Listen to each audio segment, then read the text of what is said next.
Hi everyone, this is Anne from Lolli and Grace, and in this video I'm going to show you how to transfer an embroidery design onto fabric.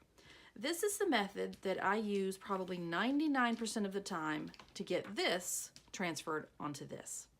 So what you're going to need is your design, your pattern, copied onto just regular paper, your fabric stretched in a hoop, and some sort of pen to transfer the design, to trace the design onto the fabric. I'll talk more about those in just a minute. You're also going to need a couple of pieces of just regular Scotch tape, cellophane tape, invisible tape. So the first thing to do is to stretch your fabric in the hoop. I like my fabric crazy tight. So you can see that when I push on it, it doesn't really have any give in it. I spent some time really tugging on it, pulling very tightly so that it's very tight. I have put it in the hoop so that I'm going to be tracing onto the top side, so that this is the back side, this is the front side. This is my design, just as I said, copied onto regular paper. So now let's talk about the pens. There are many choices that you can use to trace your design onto your fabric. Let me see, all of these are air-soluble or water-soluble pens, meaning that they will disappear either with just air or water. One of the most common ones is this type right here. It is air-soluble or water-soluble, so if you just leave it alone, it will disappear. It can be found in most fabric stores, Joann's, things like that. It's great, has a purple ink. One drawback to it is it has kind of a thick, not a thick tip, but it's hard to get super fine detail lines. This one has one side that's air soluble and one side that's water soluble, meaning that you can get rid of the air soluble ink with water, but this one, the blue side, you have to use water on it. It will not disappear on its own. So that's good when you want to trace a design, and if you want to work on it over a matter of days or weeks or whatever, it will stay, it will not disappear. Sometimes the downside of the air soluble ones is that they disappear sometimes, depending on the humidity in your air or maybe the climate where you live, that they will disappear before you have a chance to finish the design.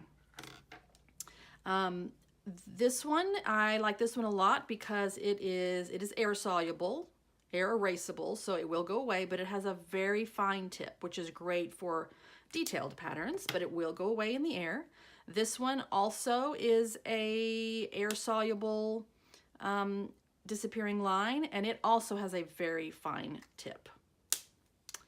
Now, these are by Frixion. These are very popular right now. They are erasable, which is kind of a misnomer a little bit, but it's a permanent line until you, quote, erase it with some sort of heat.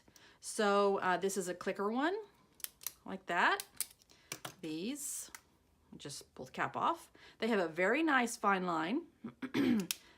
They come in different colors, so it doesn't really matter what color you use, but if you have multiple colors, sometimes that's helpful. I use a hair dryer after I've stitched and I've stitched over all my lines, I use a hair dryer on a high heat and just blow that hot air, just hold that hot air on it, and the lines magically disappear. One caveat about these is that sometimes they can leave what I like to call like a ghost line. If you're working on a very dark fabric, I know one time I used, I think, a black on a dark navy fabric. I could still see it enough. And once I erased the lines, it left a white line. So I generally try to be very careful about stitching completely over the lines that I make with these, just in case for some reason that line either comes back or discolors the fabric just a little bit. So it always pays to do a test on your fabric first. So all right, let's get to the actual transfer. So all of my patterns are designed so that when you cut them out on the circle, they will fit inside the back of your fabric. So what I do is I take this, turn my hoop over, put it face down.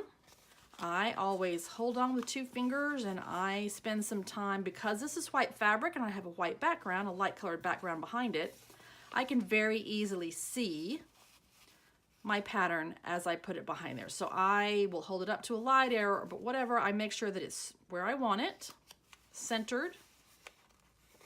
That's pretty good.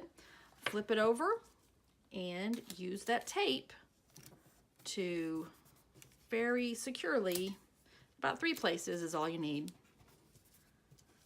tape that pattern, that paper pattern, onto the back of my fabric. Now, the reason that I do it this way, where I put the pattern face down on the back side and then trace on this side, is I like to stitch on this side, and I do not want to have to restretch my fabric. I know some people flip it, put this down and trace this way, which is great because you have a hard surface, and you can stitch this way, but I prefer to stitch this way, so this is how I do it. I want to talk about one thing very briefly before we move on, and that is why I trace my design with my fabric already stretched in the hoop. Now, you could take your fabric before it's stretched, lay it on top of your design, and again, if it's a white fabric on white background, it's obvious, it's very easy to see. You can also tape it to a window, and I've seen a lot of people do this, and you can trace it right onto the fabric.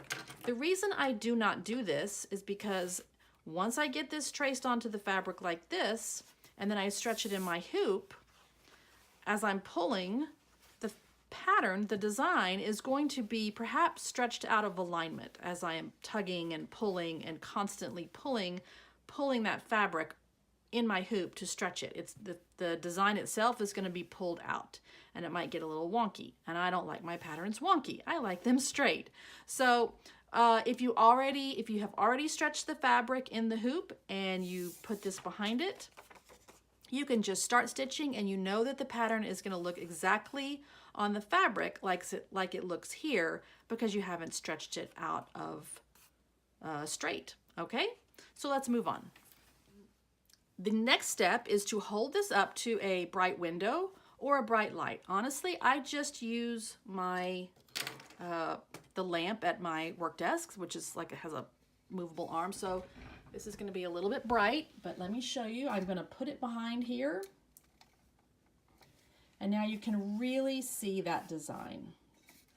Don't want to blind you, but here you go. So you can see if I'm not pressing on the back of this pattern, see how it gets a little bit blurry and it moves away from the fabric.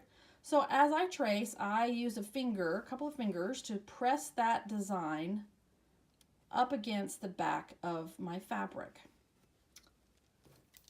So as I go around, let me get my pen here. Okay, let me see, where do I want to start? I'm going to start on this leaf right here. So as I'm holding on the back, I press 2 fingers right up near where I'm tracing. In other words, I wouldn't hold over here and trace over here. Can you see the difference, right? See how blurry that is? But if I'm going to trace right here, I'm going to press up against the back and begin to trace.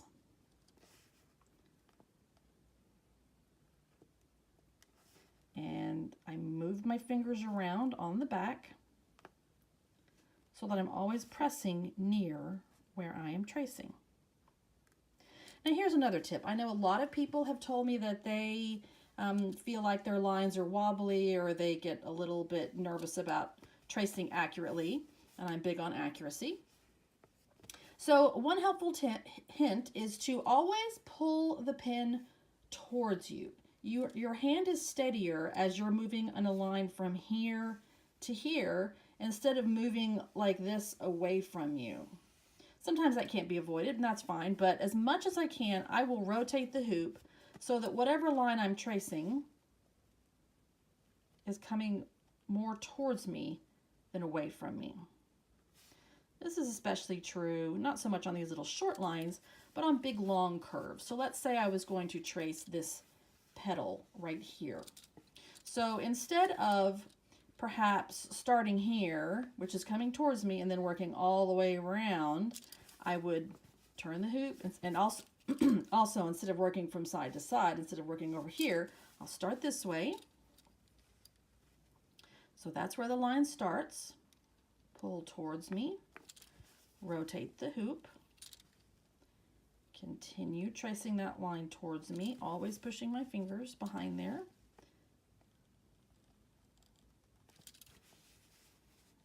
continue rotating so that I'm always generally pulling that line towards myself. Now you can see that this method works really well on white fabric. This is a pretty intricate design with a lot of lines, and I can see it very clearly. But I have also used this method on any of the light colored fabrics: yellow, light pink, medium pink, green, light blue, medium blue. Works great. I have even used it on very dark fabrics, dark navy. It can work on black too. This fabric, if you have a very, very thick fabric, or a thick fabric that has a real texture in it, sometimes it's hard to distinguish the lines from the texture in the fabric. Or like denim, you couldn't really use this method on a super thick fabric like denim. But really, honestly, this is just 100% cotton. This is Kona cotton, so it's the perfect weight. It has a nice weave to it. And you can see through pretty, I would say really any color, even black, I could see through a black fabric with this method, with a strong light behind it. All right, that is the most basic method for transferring a pattern onto fabric for embroidery.